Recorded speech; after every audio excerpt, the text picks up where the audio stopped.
in this crooked game of power politics here in America, the Negro, namely the race problem, integration, civil rights issue, are all nothing but tools used by the whites who call themselves liberals against another group of whites who call themselves conservatives, either to get into power or to retain power.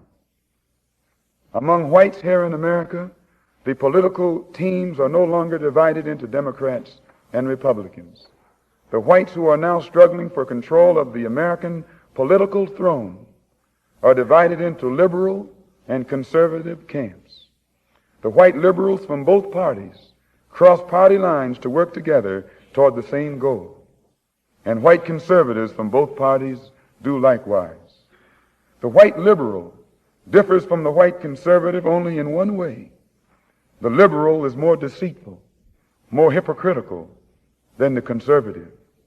Both want power, but the white liberal is the one who has perfected the art of posing as the Negro's friend and benefactor.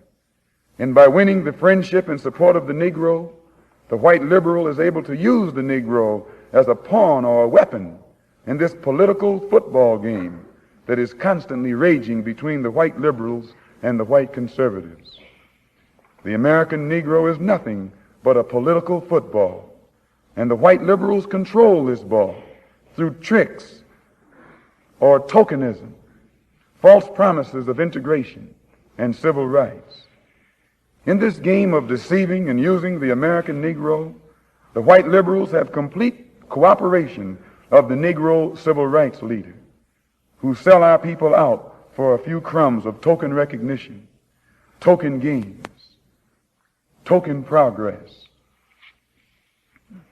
In the New York Tribune, in an editorial dated February the 5th, 1960, they pointed out that out of 11 million qualified Negro voters, only 2,700,000 actually take time to vote. This means that, roughly speaking, only 3 million out of the 11 million Negroes who are qualified to vote take an active part, and the remaining 8 million remain voluntarily inactive. And yet it is this small minority, the 3 million Negro voters, who help determine who will be the next president. If who will be the next president can be influenced by 3 million Negro voters, it is easy to see why the presidential candidates of both political parties put on such a false show with the Civil Rights Bill and promises of integration. They must impress the 3 million voting Negroes who are the actual integration seekers. And if so much fuss is made over these 3 million integration seekers, what would the presidential candidates have to do to appease the 8 million non-voting Negroes if they ever decided to become politically active? They hold the balance of power. Who are the 8 million non-voting Negroes? What do they want? And why don't they vote?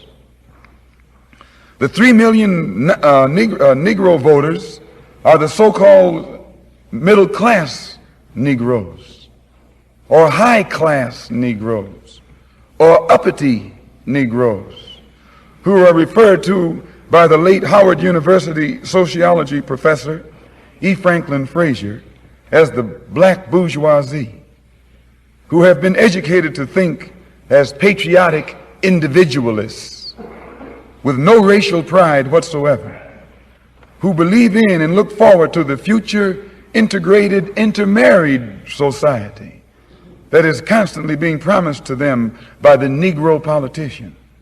And therefore, this integration-minded 3 million minority remain an active part of the white-controlled political parties. But it must never be overlooked that these 3 million Negro integration seekers are only a small minority of the 11 million qualified Negro voters. The 8 million non-voting Negroes are the majority, the downtrodden black masses. They have refused to vote.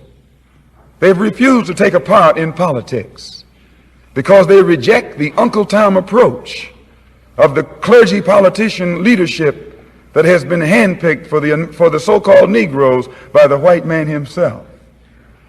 This clergy politician leadership does not speak for the Negro majority. They don't speak for the black masses. They speak for the black bourgeoisie, the brainwashed, white-minded, middle-class minority, who, because they are ashamed of their race, because they are ashamed of being black and don't want to be identified with black, they are seeking to lose this black identity by mixing and mingling and intermarrying and integrating with the white society. The race problem cannot be solved by listening to the white-minded, brainwashed minority. The white man must try to learn what the black majority wants. The president would be wise to try and learn what the black masses want. And the only way to find this out is by listening to the man who speaks for the black masses.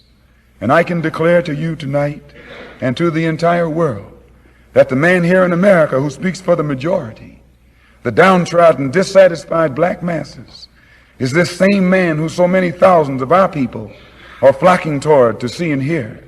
This same Mr. Muhammad who is labeled by you as a black supremacist and as a racist and as an extremist. If the 3 million middle-class Negroes are casting their ballots for integration and intermarriage, what do the non-voting black masses who are in the majority want? Find out what the black masses want, and then perhaps America's grave race problem can be solved.